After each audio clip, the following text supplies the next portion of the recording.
Depuis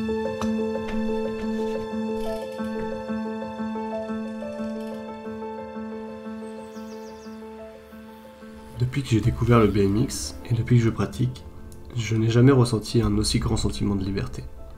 J'ai toujours adoré faire du sport, mais je ne pensais pas que certains sports pouvaient avoir autant de bénéfices pour moi.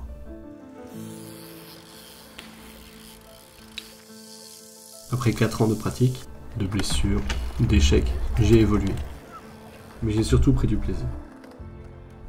Je voulais donc vous partager ma vision de ces sports pour qu'ils nous soient plus compris. Les sports extrêmes sont des sports qui opposent les pratiquants à des risques et à des blessures, qu'elles soient graves ou mortelles.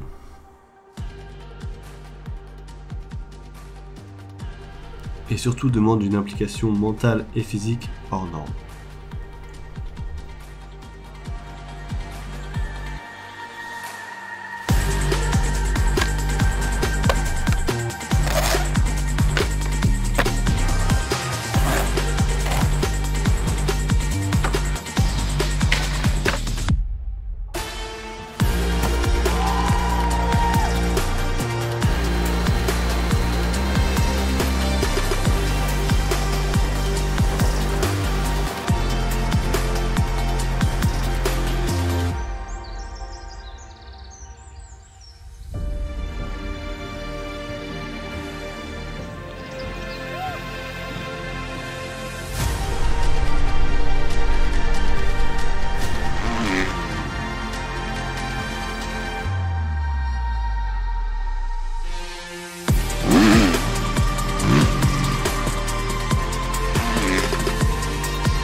Je m'appelle Jonathan Politure, je suis le fondateur d'une société de production qui s'appelle Puzzle Media et qui est notamment spécialisée dans la production de contenu et d'images consacrées à l'univers des sports extrêmes. Moi, je m'appelle Julien Martinez, j'ai 23 ans, je suis étudiant en deuxième année de master à l'ESSEC. Je fais du parachutisme depuis maintenant 3 saisons et je suis le président de l'association Flying Club ESSEC, qui est l'association étudiante dédiée à l'apprentissage et à la pratique du saut en parachute. Baudon Ibon, fait du skate depuis à peu près 6 ans. Commencé juste pour kiffer avec mes potes et au final, j'ai pas lâché. Moi, c'est Rémi. Ça fait environ 4 à 5 ans que je fais de l'escalade de manière assez sérieuse. Donc, j'essaie de grimper entre 3 et 4 fois par semaine pour un total de 6 à 10 heures d'entraînement par semaine.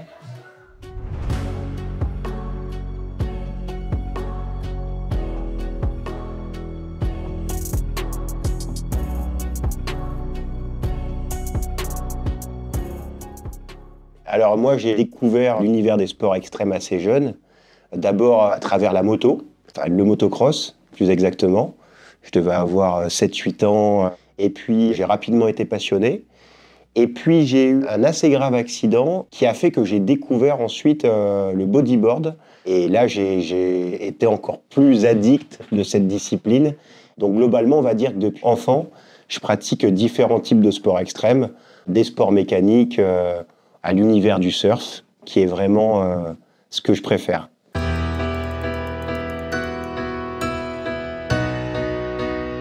Pour moi, les sports extrêmes, ce sont l'ensemble des sports qui procurent des sensations.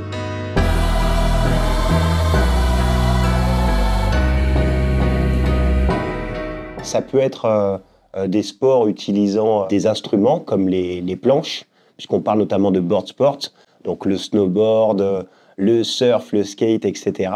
Et puis évidemment, toutes les disciplines liées au vélo, les disciplines aériennes. Donc il y a un énorme éventail de disciplines différentes, mais qui ont quand même un point commun, le fait de procurer des sensations dites fortes, le fait de nous faire entrer dans un univers où on va sécréter de l'adrénaline, et où on va obtenir certaines joies à pratiquer. En fait, tu deviens tellement vite accro à l'adrénaline et au fait de côtoyer un petit peu le danger tous les jours. En fait, tu fusionnes super vite avec ton sport, quel que soit le sport, je pense. Dont les sensations sont vraiment au cœur de l'expérience, plus que la performance athlétique pure, je dirais. En tout cas, mis à part dans les hauts niveaux de compétition. Ou le dépassement de soi, puisque dans les sports extrêmes, on rentre aussi tout ce qui est univers de l'ultra-performance. Le marathon n'est pas un sport extrême, mais l'ultra-trail peut être considéré comme une discipline extrême, par exemple. C'est avant tout un engagement physique et psychologique, dans le sens où on sait qu'on va mettre en jeu notre intégrité physique et qu'il faut être mentalement prêt. Mais je pense que ouais, vraiment, c'est l'aspect mental pour moi qui joue en premier, d'arriver à combattre sa peur, arriver un peu à déconnecter de la préservation humaine.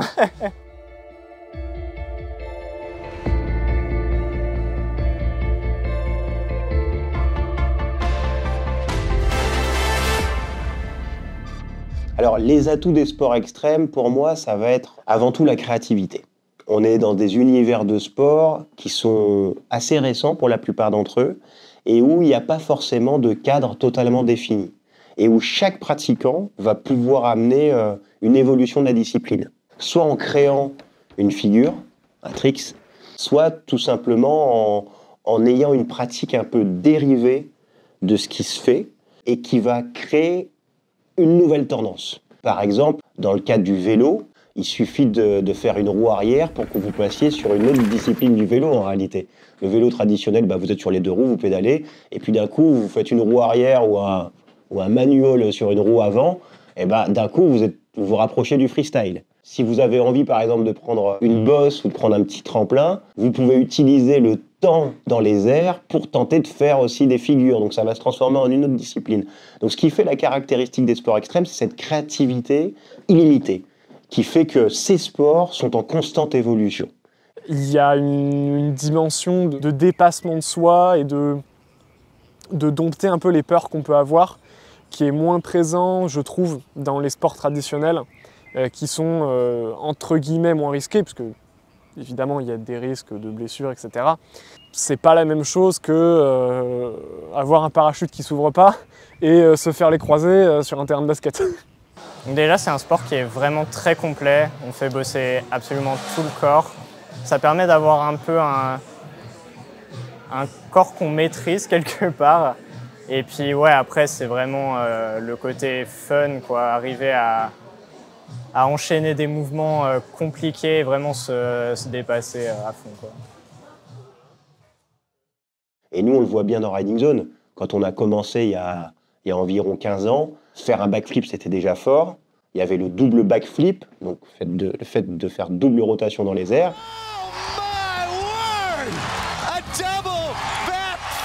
Et aujourd'hui, on est au triple backflip, voire au quadruple backflip. Donc on est sur ce type de créativité qui est sans fin.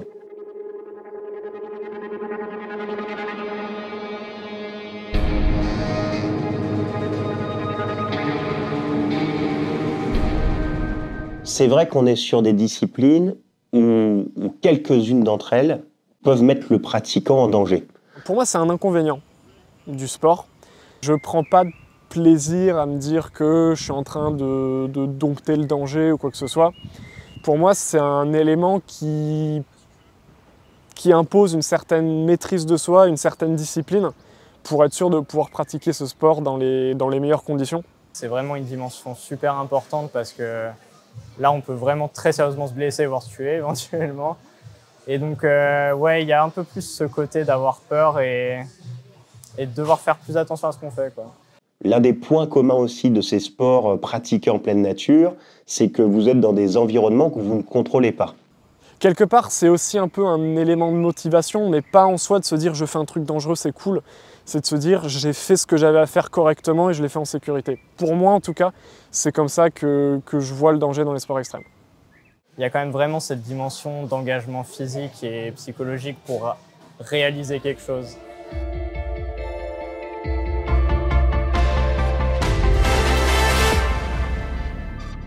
À titre personnel, moi, c'est des sports qui m'ont énormément apporté. La moto, j'ai pris énormément de plaisir à en faire, mais c'est vrai que ce qui m'a le plus marqué, c'est l'univers de l'océan, en fait. Tout simplement, passer énormément de temps dans l'eau, à attendre les vagues, à chercher les vagues et être en osmose comme ça avec la nature.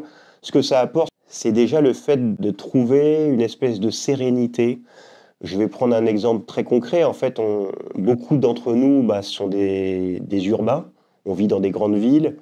On est abreuvé à longueur de journée par des messages publicitaires, par des sollicitations procurées par les médias, les pubs, les émissions, etc. On a toujours envie de beaucoup de choses, même si naturellement on n'est pas comme ça. Voilà, c'est vrai qu'on est très très sollicité. Hein. Tous les sens sont sollicités pour consommer. Donc c'est un peu triste. Et quand on a la chance de pratiquer un sport qui nous passionne, et surtout quand on est seul dans l'eau, ou en tout cas avec ses potes, mais dans un environnement totalement décorrélé de tout, et d'un coup on se retrouve totalement serein, on est très loin de ces sollicitations, on ne pense plus qu'à la vague qui va arriver, on ne pense plus en fait qu'au moment présent. Et le fait simplement de couper un moment, de se déconnecter et de ne plus avoir le cerveau qui part dans tous les sens, mais simplement être mentalement et physiquement concentré sur une tâche qui va en plus procurer quand même vachement de plaisir en fonction de son niveau. Donc prendre sa vague, descendre une ligne ou je sais pas quoi, et tout simplement, ça va procurer un épanouissement. Et moi, c'est ce que ça me faisait. C'est-à-dire, ça me calmait énormément. Je ne pensais plus qu'à ça. Je me sentais en fait à ma place, en osmose avec la nature, en osmose avec les éléments, et bien parce que j'avais plus je pensais plus à autre chose tout simplement. Et ça, c'est super satisfaisant de sentir bien et posé, quoi. C'est un sentiment de liberté qui est vraiment incroyable. Je me rappelle du coup de la toute première chute libre que j'ai faite, puisque mes premiers sauts c'était des sauts en ouverture automatique, un peu comme les sauts militaires où le parachute s'ouvre tout seul dès que tu sors de l'avion. Je me rappelle du coup du premier saut en chute libre que j'ai fait, et là j'avais l'impression de voler, d'être Iron Man, et c'était incroyable. Et c'est vraiment pour ça que je me suis investi dans ce sport, que j'ai voulu continuer, que j'ai passé mon brevet A, que je prépare mon brevet B aujourd'hui. Et après, il y a aussi toute une dimension de communauté autour des gens qui pratiquent ce sport. Voilà, on oublie les catégories sociales, on oublie les différences d'âge, les différences de sexe. On est tous au même niveau, on est tous à la merci de l'océan, que ce soit à la merci de sa puissance ou à la merci du plaisir qu'il va procurer. Genre quand tu arrives dans un skatepark, toi-même tu connais personne, ça va venir te dire bonjour parce que tu sais que tu es dans le même état d'esprit en gros. Et j'ai l'impression que tu as plus le truc de, je sais pas, rencontrer des gens, arriver dans des groupes et tout beaucoup plus facilement que dans les autres sports. Nous, dans mon association, quand on va faire du parachutisme, c'est sur un week-end, donc on est sur l'aérodrome où on va d'habitude, qui est l'aérodrome de la Salmagne près de Maubeuge. On est hébergé sur place dans le centre et on est au contact en fait de tous les autres parachutistes qui ne sont pas forcément les étudiants de l'ESSEC. Ça peut être même des retraités qui continuent à sauter. Ça peut être des jeunes adultes confirmés qui ont déjà plus de 300 sauts, plus de 1000 sauts. Et en fait, le fait d'échanger avec eux, à la fois sur la pratique du sport en eux-mêmes, mais même en fait parler de tout et de rien dans les temps morts ou pendant qu'on essaie d'applier les parachutes, etc. C'est aussi tout un esprit de convivialité que je trouve qui est assez développé et assez incroyable. On se comprend, il y a une espèce d'universalité quand on pratique une discipline de l'extrême, je trouve.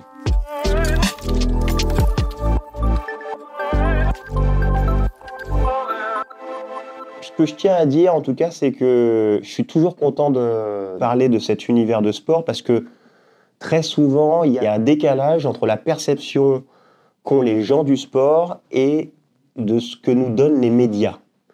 Dans les médias, le sport en général, ce sont les grands rendez-vous en direct. Le double flair, yeah.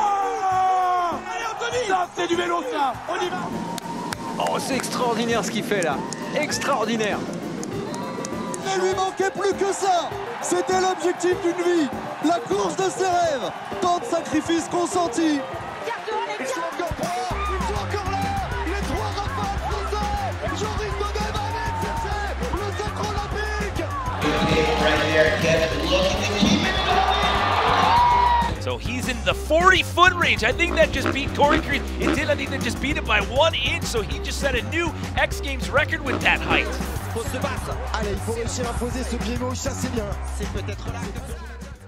Donc le match de foot, le Tour de France, bientôt les Jeux Olympiques, ce genre de choses. Et donc très souvent, le média raconte le sport comme une compétition, tout simplement.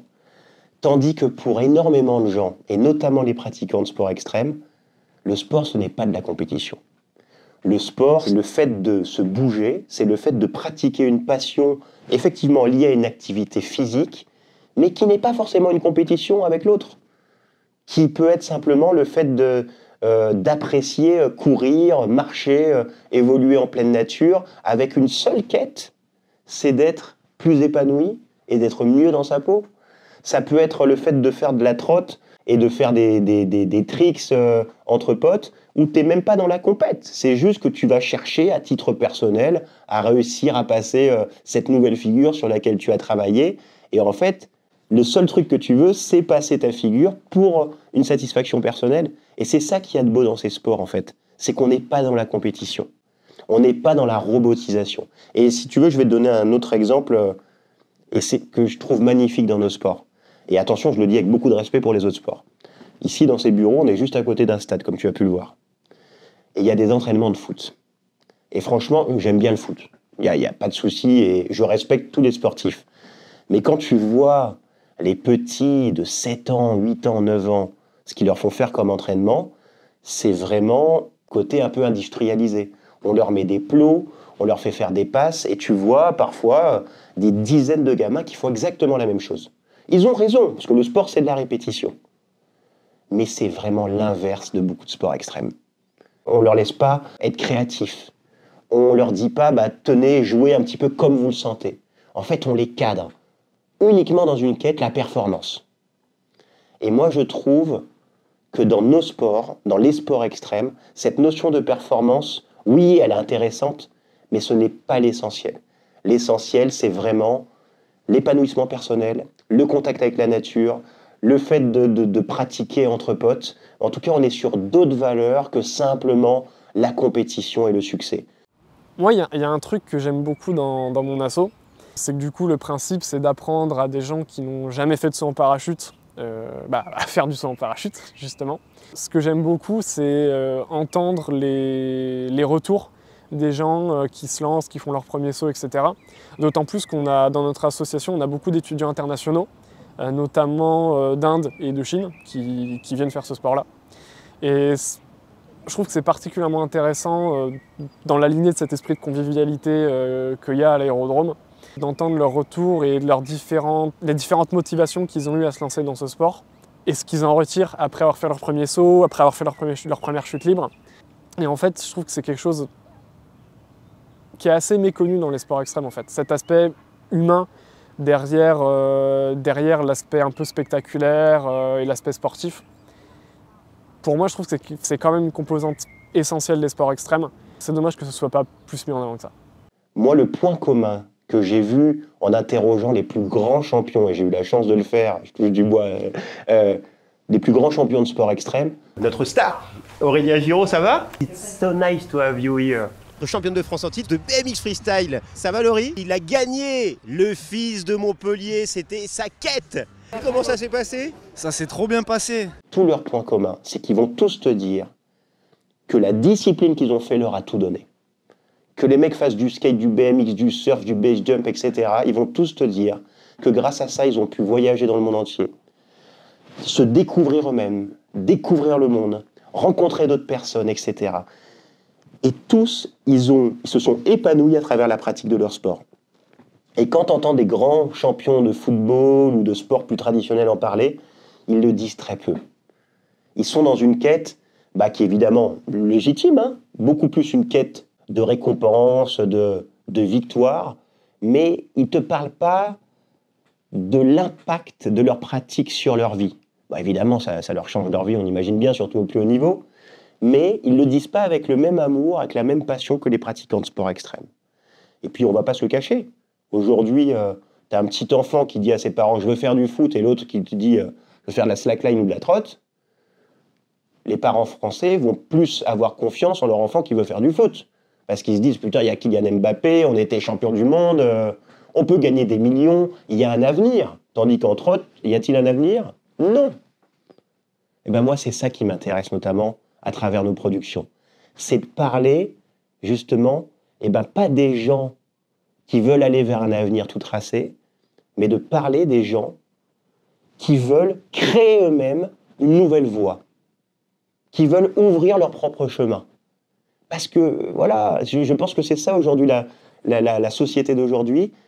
On n'a plus spécialement de cadre à respecter et c'est important d'être créatif et d'aller au bout de son délire, au bout de sa quête, évidemment dans le respect des autres. Mais c'est ça qu'on veut raconter, nous, dans Riding Zone. C'est pour ça qu'on met en avant tout le temps différentes typologies de héros et de pratiquants, parce qu'on considère qu'ils ont tous un point commun, c'est qu'ils vont ouvrir leur propre voie, ils suivent un chemin qui peut paraître personnel, mais qui en fait est universel. Ils nous racontent à tous la même chose. Croyez en ce que vous faites, appréciez ce que vous faites, vous avez le droit de le faire, et même si à la fin vous n'allez pas rencontrer le succès financier, etc., vous allez rencontrer à minima l'épanouissement et le fait de vous sentir bien dans votre peau, bien dans votre vie, et bien avec les autres, quoi, tout simplement. Et je trouve que en ça, nos sports sont juste magnifiques. Voilà, ils nous emmènent pas forcément vers le succès financier, ça c'est clair, mais en revanche, ils vont te donner envie de faire d'autres choses, ils vont te donner le courage d'affronter d'autres défis dans ta vie et de te dire c'est pas grave, je peux le faire avec ou sans moyens. C'est ce que j'aime moi dans nos sports. C'est cette passion que ça procure. Et regarde, aujourd'hui, moi j'ai 47 ans et je passe ma vie à rêver de sport extrême. Hein. Et moi, le meilleur moment de ma vie, honnêtement, c'est quand je suis à l'eau pendant les quelques jours de congé que j'ai et je trouve la bonne vague au bon moment. Et ces quelques secondes là, c'est le top et ça me fait rêver pendant toutes les nuits.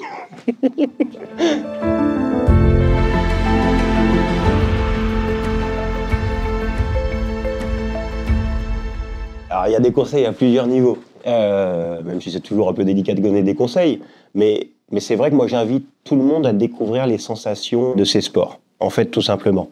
Se procurer en fait cette adrénaline, c'est quand même extrêmement satisfaisant. C'est quelque chose où on va être amené à se connaître, parce qu'on va puiser dans nous-mêmes, on va essayer d'affronter nos peurs. T'es solo à faire ton tricks, et du coup c'est un truc où t'es seul face à toi-même.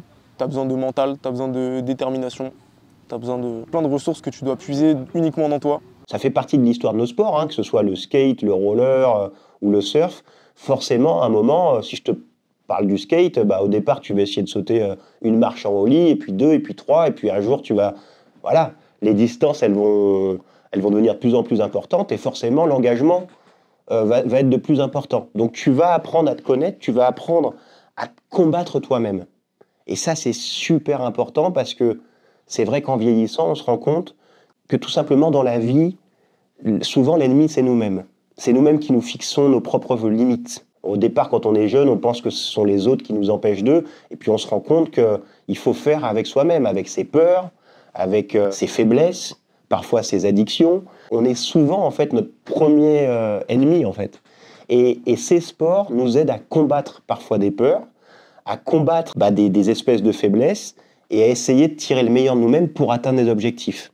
Et tu le sais, quand on atteint un objectif, c'est super parce qu'on se dit tiens, j'ai pu faire ça, je vais passer à l'objectif suivant et on a l'impression de progresser, de devenir meilleur. En tout cas, moi je trouve ça formidable. La première chose à faire, c'est plutôt de venir avec des potes déjà, parce que c'est vrai que je ne l'ai pas forcément dit, mais c'est un sport qui est vraiment très social, même si c'est un sport individuel, mais on peut toujours grimper en petits groupes, s'encourager et tout, et ça motive déjà vraiment à commencer. Et puis, oser commencer doucement, il y a tous les niveaux en escalade, et après, apprendre à ne pas se faire peur, c'est-à-dire que tu commences petit, pour pas se traumatiser, parce que si tu commences un truc super dangereux et que tu fais une mauvaise chute, évidemment que ça va être dur de continuer. Donc oser commencer petit. Je pense que le premier problème qu'il y a en France, c'est le manque de communication en fait, autour de ces sports. On a l'impression que c'est une pratique presque occulte dans laquelle il faut connaître des gourous pour rentrer. Alors qu'en fait non, par exemple je prends l'exemple du parachute, tu vas sur internet, tu tapes école de parachutisme et puis tu regardes les formations qu'ils proposent. En fait, c'est pas sorcier. Et moi, à chaque début d'année, quand on pitch l'assaut aux nouveaux étudiants, en fait, ils sont surpris de voir à quel point, tu viens, on t'apprend à sauter en parachute en fait. Et c'est pas sorcier, il n'y a pas 10 milliards d'étapes à faire ou quoi. Non, c'est juste tu viens, tu prends ta licence. Et puis, nous, on a le moniteur qu'il faut, donc on te forme, et hop, tu sautes d'un avion, en fait. Et en fait, je trouve qu'en France, on n'incite pas les gens à se lancer dans ces sports parce que, en fait, on n'apprend pas aux gens comment rentrer dedans, en fait. Alors que pour des sports plus traditionnels comme le foot par exemple, tu vas aller faire du foot, tu sais tout de suite où aller. Et alors que pour les sports extrêmes, je trouve beaucoup moins, à part quelques exceptions comme le ski par exemple, si tu veux rentrer dans ces sports-là, c'est compliqué de savoir où aller sans connaître des gens qui sont déjà dedans en fait. Je trouve que ça, c'est le premier niveau qu'il faudrait. Et après, il y a évidemment tout un sujet aussi d'infrastructure et d'investissement derrière, puisque les sports extrêmes, c'est des sports qui demandent quand même une infrastructure assez spécifique. Alors, l'avantage, l'inconvénient du saut en parachute, c'est qu'en soi, dès que tu as un aérodrome, en soi, virtuellement, tu peux faire un centre de saut en parachute. Mais je prends d'autres sports, comme par exemple le BMX, qui est un sport que j'ai pratiqué aussi. Si tu veux faire du parc, il faut construire des skateparks. Et c'est quelque chose qui n'est pas encore très répandu. Donc il y a aussi ce double côté, il y a un manque de communication autour de ces sports et un manque aussi d'investissement derrière qui font que même quand tu es dedans, c'est compliqué de le développer, de le rendre attractif parce que tu es limité au peu d'infrastructures que tu as.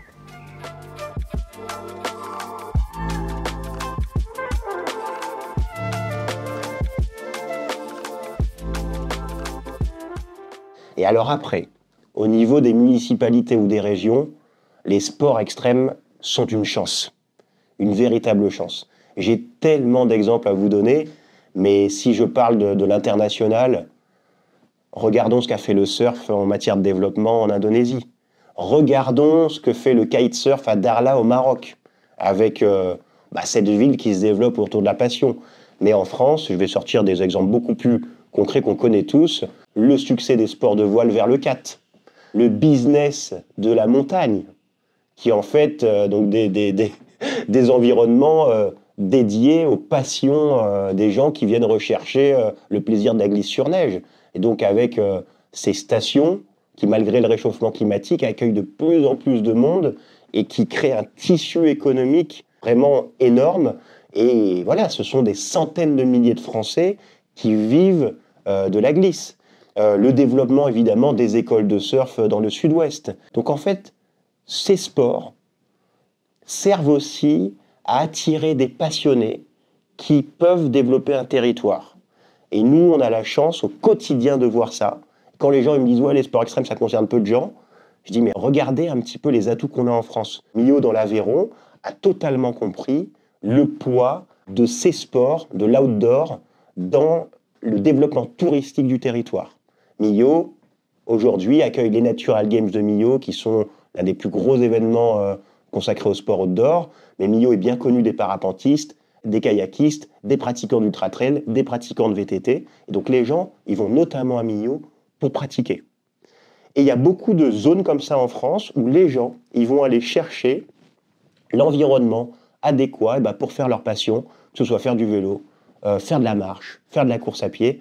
Et donc je pense que c'est très important qu'en France, on se rende compte des atouts qu'on a et qu'on ne néglige pas tous ces pratiquants parce que ça peut être une véritable opportunité de développement économique et d'activité pour chacune des régions, tout simplement.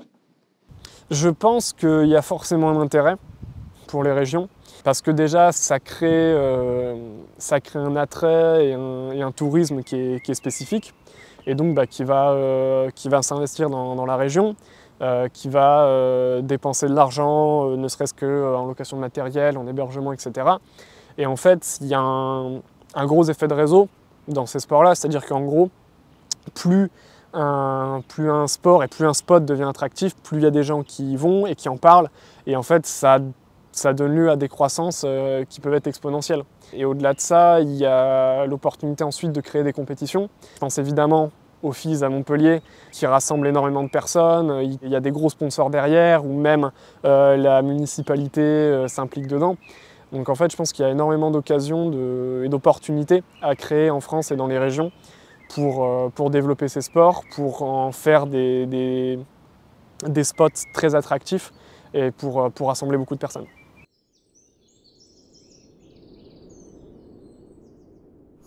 Nous voici donc à la fin de ce documentaire. Ce fut ma façon de partager ma vision sur ces sports et leurs valeurs.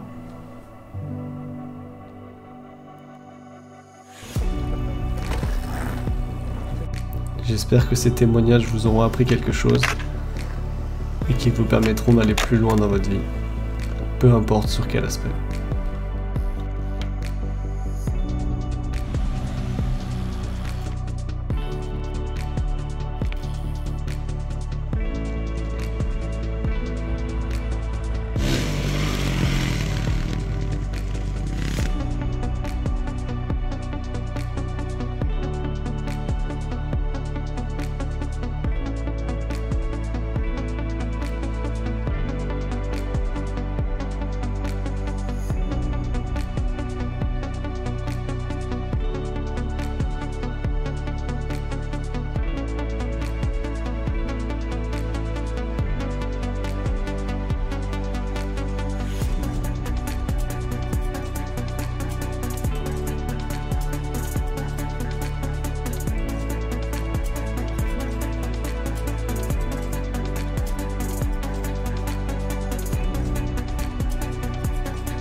Ouais, ça va. Ça va? Ouais, ça va.